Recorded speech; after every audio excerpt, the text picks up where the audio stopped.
Welcome back to the channel. I am 27 days in quarantine. I'm not sick, haven't been sick. On or about the 6th of March 2020, the governor here in Pennsylvania asked all non-essential businesses to cease working. And I wasn't really sure whether I was essential or non-essential because I do mostly home improvement. So I did a lot of research and I was not able to figure it out on my own because it was very vague the way it was written. So I called the Pennsylvania Department of Health. They told me I could do repairs that were important to life, like water leaking, a roof leaking, a toilet stopped up, a stove stopped working, things of that nature, like a dryer vent needed to be cleaned. I wasn't allowed to do any drywall repair, painting, anything like that, because none of that was required for people to stay alive and stay healthy and stay in their home. So I put a message on my website and I said, this is what's going on. I gave links to the governor's information and explained everything. Then about a week or so later, maybe closer to 2 weeks, the governor of Pennsylvania put out an order for non-life sustaining businesses to cease operation. So I called the Department of Health again, and they said, again, pretty much the same thing. I guess I probably could have worked the first part of this. I don't know. They said I couldn't. So I've been right here at my house since the 6th of March. And other than going to the grocery store every 2 weeks with an N95 mask and latex gloves on, I haven't left the house. I haven't left my block. I haven't done anything. I have done a little bit of walking around just for exercise, but I stay away from everybody. And I try to follow what the Center for Disease Control, CDC, says, and the recommendations that they give. However, you will see that even though New York seems to be the epicenter of where all of this is here in the United States, as of today, they have over 50,000, over 50,000. I might even be 97,000, but definitely over 50,000 cases with over 4,000 deaths as of today, April 2nd, 2020. So I'm going to show you a quick clip of what the mayor of New York said prior to Corona taking over New York, and you take a look at what he has to say, and this is why, and you'll understand better why I'm okay staying at the homestead since March 6th and until April 30th. The governor has extended it. April 30th, we can't go back to work until April 30th, and I don't plan on going. If someone has a stopped up toilet, they can call a plumber. I'm not going and getting sick to make a little bit of coin. So without any further ado, take a look at this clip, and then right after this clip we're going to roll into the intro. And I got something special for you today. Today is one of those days where I'm trying to figure out, how can I make good use of my time while I'm here at the house. So I'm taking tools that I have, and I don't have very many because I take very good care of my tools, but I'm taking some tools that I have that are very rusty, and I'm going to show you what I think is the best way to clean these tools. And my daughter, she's 20 years old, she's starting to work out and exercise, and she's on this some kind of app that tells her what to do for the day, and she's losing weight. And not that she's overweight, but she's toning up and losing weight. Well, she wanted me to go to the store and buy her 5-pound weights, or she wanted to go get them, and I flat out refused. We're not going to the store for that. If we're there getting groceries, you can grab them. But I got one better than that. I'm a contractor and a handyman. Why wouldn't I come up with a solution, right? So here's what we're gonna do. I took out window weights from old windows, and they've been sitting aside the shop, and they're kind of rusty, but they're 5 pounds a piece. That's what they weigh, and that's exactly what she wants. So we're going to clean the rust off of those as well using the same technique, and we're going to get them all painted up nice for her so that she can work out with window weights. And I'm going to show you how to clean these tools without much effort right after this video clip of New York and right after my intro. See you on the other side. Mayor of New York City Mr. Bill de Blasio joins us now. Mr. Mayor, good to see you. You all have done a good job communicating. The schools are still open here in New York City. What's your update this morning, and how are you looking at this? You've tried to remain calm, obviously, but also you've tried to keep this in some kind of context for this big city. Willie, 8.6 million people here. We have 25 cases as of this morning, and we care deeply about each of those individuals, but against the backdrop of 8.6 million people. And for the vast majority of New Yorkers, life is going on pretty normally right now, and we want to encourage that. Look, we've got to look out for people here, especially those who are over 50 years old and have pre-existing conditions like lung disease, heart disease, cancer, diabetes. These are the folks we really, really need to be careful for. But if you're under 50 and you're healthy, which is most New Yorkers, there's very little threat here. This disease, even if you were to get it, basically acts like a common cold or flu. The risk to New Yorkers for coronavirus is low, and that our preparedness as a city is very high. There is no reason not to take the subway, not to take the bus, not to go out to your favorite restaurant, and certainly not to miss the parade next Sunday. I'm going to be there.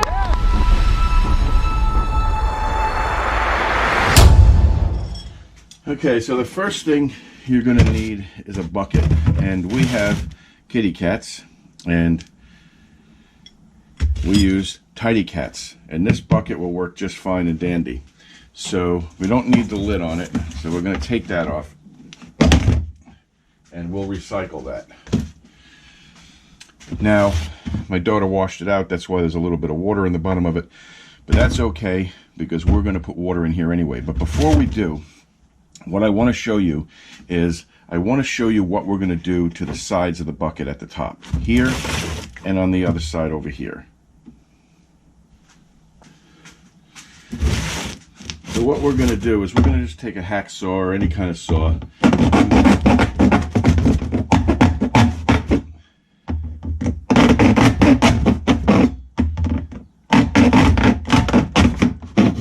and we're going to cut 3 grooves in it. Can you see that? 3 little grooves in it. And we're going to do the same on the other side.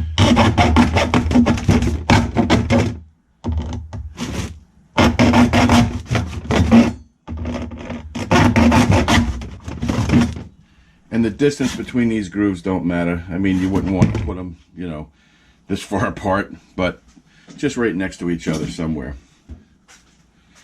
Okay, so what you're going to need is you're going to need what they call 2 anodes. You're going to need this one, and you're going to need another one. And one of these is going to be a sacrificial piece. One of these is not going to be in very good shape when we're done. And then you need some wire. So I have here some copper wire. This came from, this long stringy wire here came from a ceiling fan installation, and this is the excess because they didn't have a down rod. So, you know, it's a good 2.5 feet long.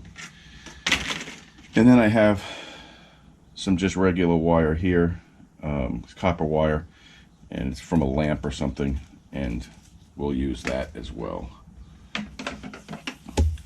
Although we may not even need this wire, we'll just have it in case we do. And then you need some sort of a DC power supply. Now don't use AC, don't plug this into your outlet. This is not going to have a good ending if you do that. You want to definitely use DC current. So you can buy a power supply such as this. I got this off of Amazon for I think $20, $25. Pyramid brand. It's a PS9KX. I'm not going to use this. I have purchased that for a different project, so I am going to instead use this, which is a trickle charger for a motorcycle battery. And the nice thing about it is it already has 2 alligator clips on it. You see that? See the alligator clips? All right. So the alligator clips will allow me to easily connect it to the anodes. If you don't have alligator clips, you don't need them. You can just wrap the wire around things and it'll work just as well. This just makes it easy for repeatability, that's all. So this here is a 12 volt power supply, and the red is positive. And now it's important that you know which wire is which. It says right on here, red is positive, black is negative. Okay, because your negative post is going to get connected to everything you want to clean. Okay, black is what you're going to clean, red is what you're going to destroy, your sacrificial piece. All right, so let me show you how we're going to do this. All right, so you just want to use your drill press, and I'm going to use this little vise so that I can try to hold this round stock in place. And you just want to drill a hole in the top of it somewhere.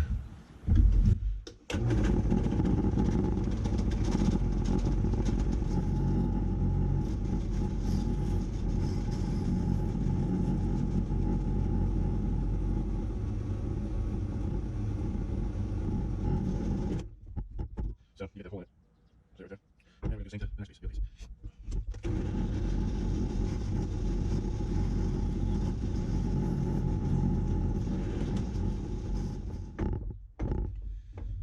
Alright, just like that. So we've got these two anodes, and they've got the holes in them. So now, it doesn't matter what gauge wire you use for this. I'm using this 30 gauge, really fine wire. It's not going to be used for carrying electricity. It's going to be used for hanging these anodes over the side of the bucket. Now what we're going to do, we're just going to cut ourselves a little piece of it. I don't know if that shows up on camera, but it's very thin. And we're going to feed it through them holes we drilled. And I probably will even double this up a little bit and just twist this like this. We just want it to hang from it, and we're going to stick it in the bucket, and we're going to use these grooves just to fasten our wire in place so it doesn't move. And we want that to be above the bucket like that a little bit if we can. And then, like I said, we just keep wrapping it around, and these grooves will hold that anode in place and not let it fall. So as you can see, that just hangs inside the bucket like that. Alright, better if I turn this around this way. See, it just kind of hangs there like that. And you're going to do the same to this side. Alright, so now that we got both of them in there, as you can see, they're both hanging inside the bucket like that. We have to prepare what we want to clean. So we'll set the bucket aside, and we'll look at these window weights. You see how nasty they look? Yeah. Really rusty. Yeah. But they're 5 pounds a piece. See the 5 right there? 5 pounds a piece. So she can use these for workout weights. We don't want the rope on here, so we're going to cut all this rope off of it.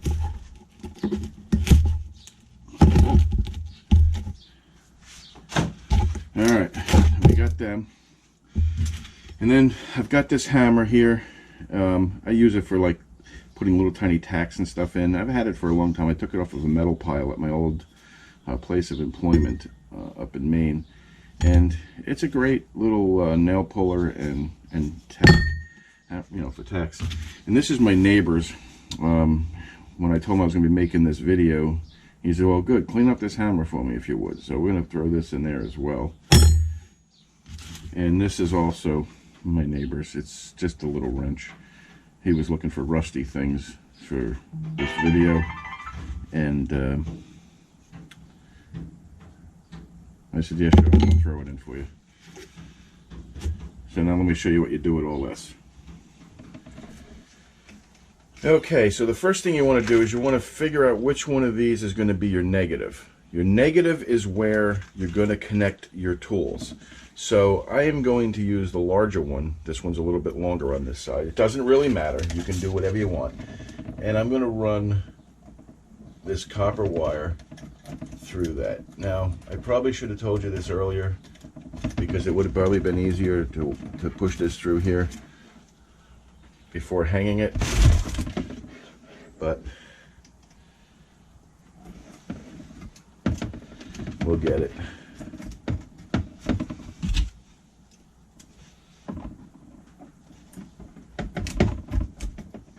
And just like that. And then all you want to do is pull this through and twist it around itself, so it's nice and tight. And we're going to use a pair of pliers just to make sure it's good and tight to that. Just like so. And now, every single tool has to be put onto this. So you're going to take and run it through this tool, through this piece that you want to clean, and it has to be tight to it. So we're going to bring it through, and you got to pull it tight. Make sure it's nice and tight, and you're going to sit that down in there. And you're going to do it to the next tool. Again, it has to be nice and tight. Alright, so you get it around your next tool and spin it so you get it nice and tight. You want the wire tight around it. Drop that in. Okay, notice none of these parts are touching this left anode here. They're close, but they're not touching it. And they're not going to move inside this bucket. Wherever you sit them, they're just going to stay. Everything's tightly wired together and wired to the negative anode on the right there. Alright, so what I'm using here is regular baking soda, and I'm dumping this into the dry bucket. You can add water first if you want to, but I usually add the baking soda first, so when I pour the water in, it mixes it. This will act as a catalyst. This way the electricity will flow through without any restrictions.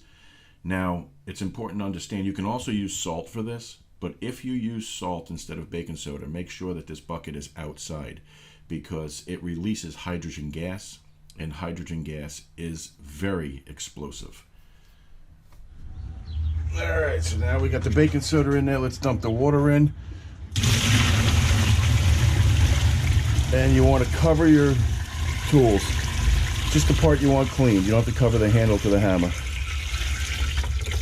We need a little bit more water. Alright, we got some more water. And we'll cover the tools just like so. Now don't stick your hands in this while it's plugged in and operating.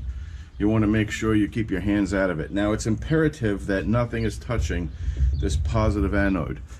And we can see that nothing is touching it and nothing's going to touch it as long as nobody moves anything. All of the rusty material is underwater, and we have all of our tools connected to this, through this copper wire to this anode here. So what we're going to do, and like I said, it has to be DC. 12 volts is plenty. You can hook it right to a car battery if you want to. Disconnect it from your car and hook it right to it. The negative is what you want to keep, okay? So we're going to hook our negative to that side. This is our positive, okay? That is going to this side, like so. And then we're going to plug it in.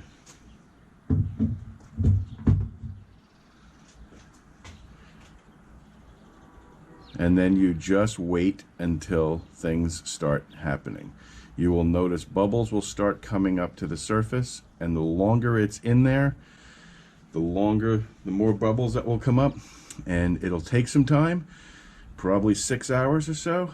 So we're just going to let this record, and I will speed this up for you afterwards so that you can see what it looks like as it's working.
Okay, so this is hot, but not too hot that I can't put my hand in it. And all I'm going to do is take and rinse off these packages. And I know this seems a little crazy, but these packages all came in from China. So they just came in the mail. They were all sealed and waterproof. And I want to make sure that they are completely clean and do not have any virus on them. Well, here I am in my tubby again, and my tubby's all filled with water and nice fluffy suds.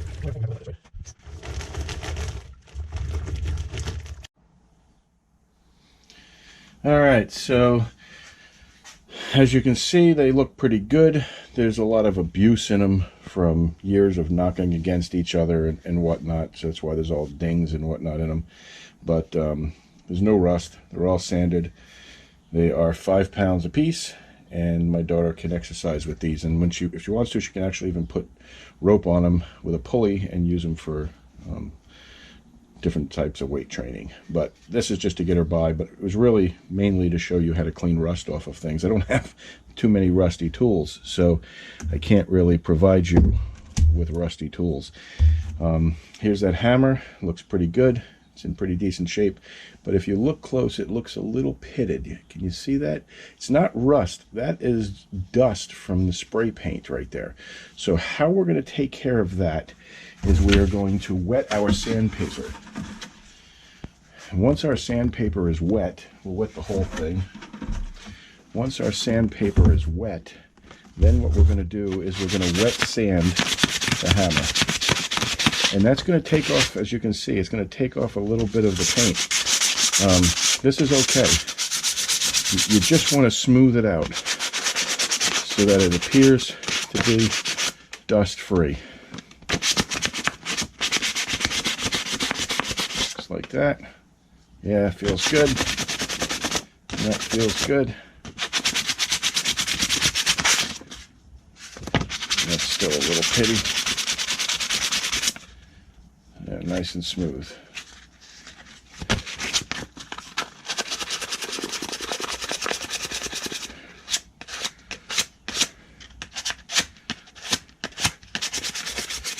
And then you're going to dry this off and put another coat of paint on it.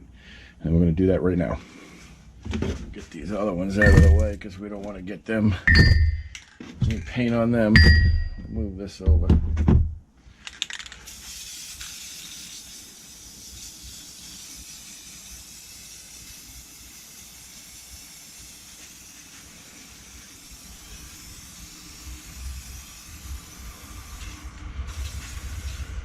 And that's all you got to do.